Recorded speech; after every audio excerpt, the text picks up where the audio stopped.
When the team had this opportunity to work on Marvel's Iron Man VR, we knew from the very beginning that we had to nail the sensation of flying in VR. It had to be comfortable, it had to feel fast, it had to feel like you are Tony Stark in the suit.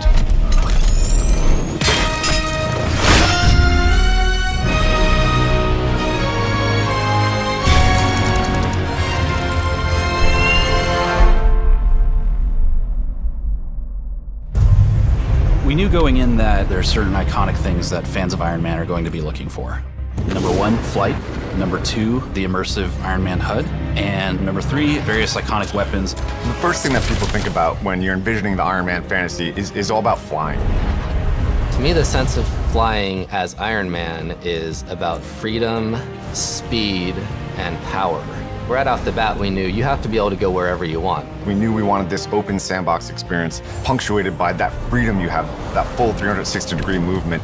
We wanted you to be able to fly really fast, but be able to maintain control as you bank through corners and through canyons. But it's different from a flight simulator or like a cockpit experience because it's like directly controlling where you go with your body, which only takes like a few seconds to really get the hang of. Of course, you have the first like whoa moment the first time you lift off the ground. It allows for your body and mind to make that one-to-one connection rather than controlling the turn through a stick or a button press. Where power comes through in the flight is with the acceleration and the special mechanics such as boost.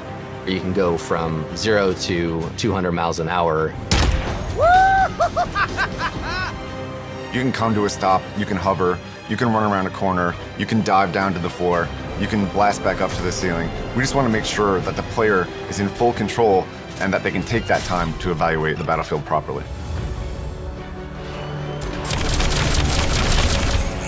When people put on that helmet and the HUD boots up, they feel like Iron Man. I want them to feel like they're in control of the most power that they've ever felt in their lives. You're not going to be a master right off the bat, but over multiple play sessions, I want you to feel like you are starting to command that power.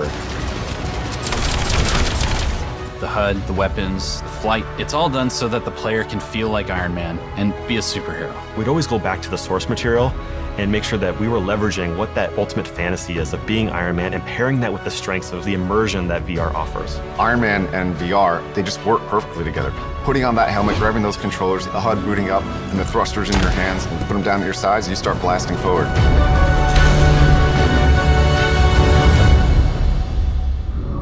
PlayStation